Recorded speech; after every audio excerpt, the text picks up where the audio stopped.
Welcome back to Full Speed Racing, and you join us at Snetterton for the championship decider of the MSV F3 Cup. It's been a fantastic season of racing, and coming into Snetterton this weekend, the champion will be one of Alice Powell, Alex Craven and Tristan Cliff. They are joined by invitation runners from Carlin, also Esteban Auchon, warming up for the Macau Grand Prix. So a large and varied field preparing for the final two races of the season. Saturday's first race was claimed by Carlos Sainz Jr. from Antonio Fitz da Costa, Esteban Ocon. Tristan Cliff was the first of the regular F3 Cup runners, edging out Alex Craven. However, that second place for Craven was enough to put Cliff out of the title fight. So coming into the final race of the year, front row locked out by Sainz Jr. and Antonio Fitz da Costa, then it's Tristan Cliff from Henry Chart. Alice Powell can still claim the title, but she needs to win the race and hope Alex Craven finishes off the podium. So we get ready for the start here. In car Tristan Cliff, and he's bogged down as the red lights is a long hold, and they all bogged down. Sainz Jr. has come to halt as well. Antonio Fitz da Costa getting away. Oh, that's a nasty accident as Robbie Watts, Tony Bishop and Antonio Fitz da Costa come together, and Tony Bishop's car went up over Antonio Fitz da Costa's helmet. Hopefully he will be okay as the rest of the field get themselves underway after a fashion, and it's Henry Chart who leads the way from Ollie Ray in second, then Alex Craven in third. Gina Ussi next up from Alice Powell. I would suspect though this is going to be something of a full stall, and yes indeed it is, because the red flags come out with three very badly damaged cars blocking the road. No surprises there. Well, frustration for Henry Chart, who was in the ideal position being out front of the field, well clear of the rest of the pack, but he will have to do that all over again. Well, all the drivers involved okay. Also good news for the Dallara Parts Department's Christmas party, because there are some very damaged cars that will hopefully be repaired in time for next season, or in the case of Antonio Fitz da Costa, Macau Grand Prix.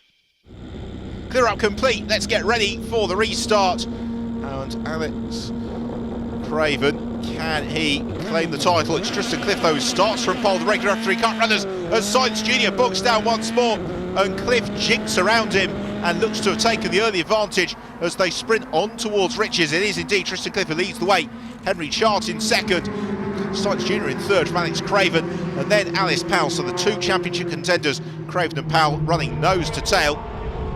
Sainz Jr. looks to surprise himself past Henry Chart into Montreal. He does just that. Carlos Sainz Jr. running in actually an ineligible car for the regular F3 Cup competition. It's the Dallara F308. The F3 Cup caters for cars up to the Dallara F307. And so the pace differential, something we may expect to see a little bit of. In the meantime though, Tristan Cliff is having the first lap to tell the grandchildren about, because he's leading Carlos Sainz Jr. through the first few hundred metres of proceedings. At the moment, Sainz Jr. unable to find a way through. This is also very good news for Tristan Cliff, because he's building up a big advantage over the rest of the field. Cliff has been really the standout for him in terms of sheer pace throughout much of the 2013 campaign. Certainly Sainz Jr. is going to be a pretty stern test for him as they sprint down the Bentley straight, and Sainz Jr. jinks out of the slipstream, and he's going to look to try and move clear of Tristan Cliff. By the time they arrive into the braking zone for Brundle, that's exactly what he does. So Sainz Jr. takes the lead of the race. Tristan Cliff still leads the regular F3 Cup runners from Henry Chart and Alex Craven. Then it's Alice Powell next up from Ollie Ray, albeit briefly, as Ray fires the car off across the grass, rejoins. However, he maintains the lead of the trophy class, the Australian driver, despite that little excursion. Oh, and here, pool of water there and spinning round Tristan Cliff. You could just see some fluid being kicked up, and the slick sheen as well on Cliff's tyre as the car pitched into a spin, and that puts him out to lead the race. Frank Thomas, the Belgian driver, also rotating off at corner and curves. So there's definitely some fluid down. Now, can either of them get themselves back underway? In the meantime though, Sainz leads across the line from Henry Chart, who's coming under pressure from Alex Craven, and Craven would really like to claim the crown with a victory. He's got a little bit of work to do if he is going to do that just yet, with Alice Powell still very much in the mix. Frank Thomas gets underway, though not a long way down. Let's have another look at it. You can just see in car that slight pool of fluid. Cliff, the first car on the scene, catches it, flicked into the spin, and yes, there you see just those droplets being kicked up. Science Junior evidently negotiated around them. Cliff unsighted. Unfortunately, no such luck. He spins into retirement. A disappointing end to the season. It means that Henry Chart now inherits essentially the lead of the race. Good scrap going on though for fourth amongst the F3 Cup regulars. That is Gino Ussi, former podium finisher in the F3 Cup, in the blue car, just ahead of Mark Harrison in the white machine. Through the bomb hole, the pair of them ahead. Harrison has been in fine form all weekend. He put in a redoubtable drive in the first race on Saturday to withstand the pressure from Alice Powell. He's now rather got the boot on the other foot because he's trying to find a way past Gino Ussi. The pair of them accelerating along the centre straight in pursuit of this leading trio. And what can Alice Powell do here? She needs to win the race and hope that Craven is off the podium. At the moment she is third of the points paying runners, and so she needs to gain 2 places and really hope that Mark Harrison and or Gino Ussi can elevate themselves up past Craven as well. Harrison trying to pressurise Gino Ussi, looks to challenge around the outside of Montreal, can't quite do it, as Ussi then plants the car in the middle of the road. The pair of them sprinting on towards left-hander at Palmer, and Harrison still asking all the right questions. And he's got good reason to do so, because Ollie Ray is looming large in their mirrors as well. There is Ray in the yellow and sky blue machine.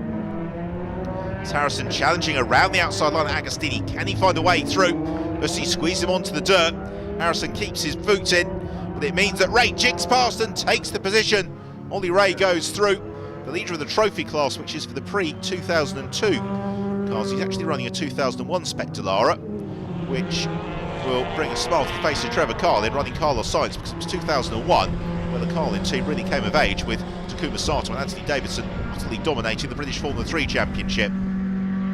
Ollie Ray is doing much the same in the trophy class race here at Snetterton as he closes in onto the tail of Gino Ussi, down the Bentley straight into Brundle Nelson. They're also still staying just about in touch with the leading trio, and if anything was to go wrong, then this battle would be very rapidly elevated into one for the podium positions.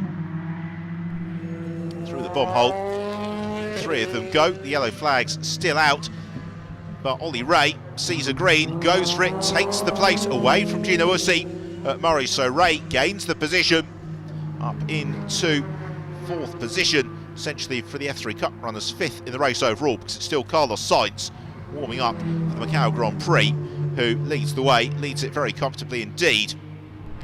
Now that Ray is clear of Gino Ussi, can he build that advantage? I think he probably can, because Mark Harrison is still trying to pick his way past Gino. At the moment, unable to do so, as Ray flicks his car sideways through Palmer, really pushing the 3 of them.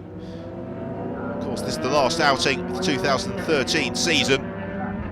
They all want to finish the year on a high, as Harrison looks to the outside. Gino Ussi into Agostini once more. No joy there. This time though he doesn't go, traipsing across the grass, then shows himself to the inside at Hamilton. But really, unless you're alongside by the time you turn into Hamilton, then there's very little joy to be found there. Now Oggies around the left-hander, or around the right-hander rather, they go on towards Williams. In the meantime, Henry Chart leads the way from Alex Craven. Alice Powell, though, maintaining the pressure on Alex Craven. She's certainly not going to allow Craven to claim the title without having to really work for it, and that is what Powell is doing in his last few laps of the season, trying everything she can to get onto terms with Alex Craven and find a way past him. Nick Robinson continuing in his efforts, currently running in 8th position. It's been a solid weekend this for Robinson. Certainly one of his strongest performances of the season. And Harrison, we see the replay, finally able to elevate himself up past Gino Ussi. The move happening at the Montreal hairpin. Harrison goes through.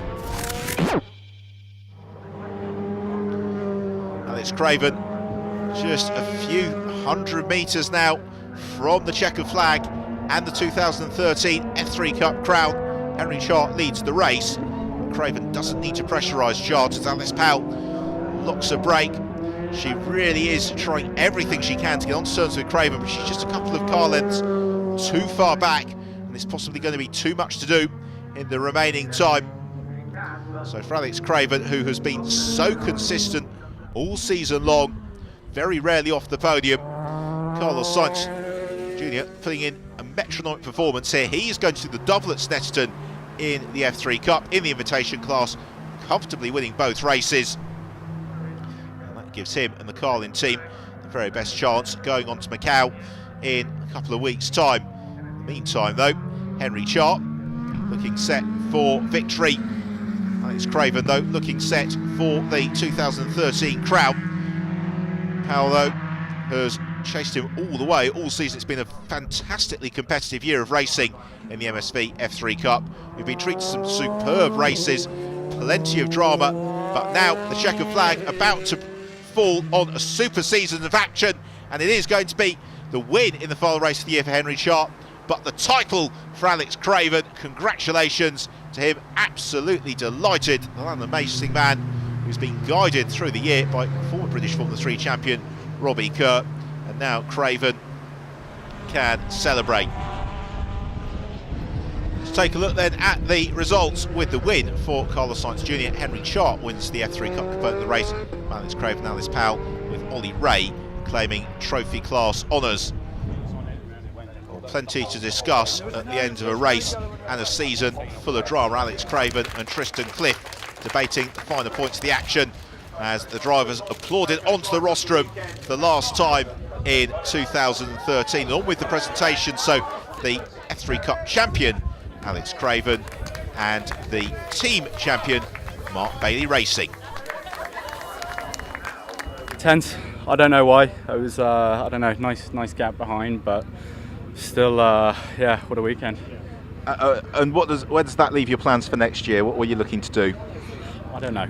I honestly don't know. I've been talking with a few people about a few different options, but we will see. Well, it's been a long year this year, and you come out on top, so well done. Thank you very much. So congratulations to Alex Craven. Relief for Alex Craven. It's been a very tense weekend. Well done. Fine season of racing, though, and as the sun sets on the 2013 campaign, let's have a look at the final standings. Craven then champion over Alice Powell by just 11 points, with Tristan Cliff chasing them all the way. It's trophy class honours for Dave Karaskas. That's it for this year in full speed racing, but join us in 2014 for plenty more action.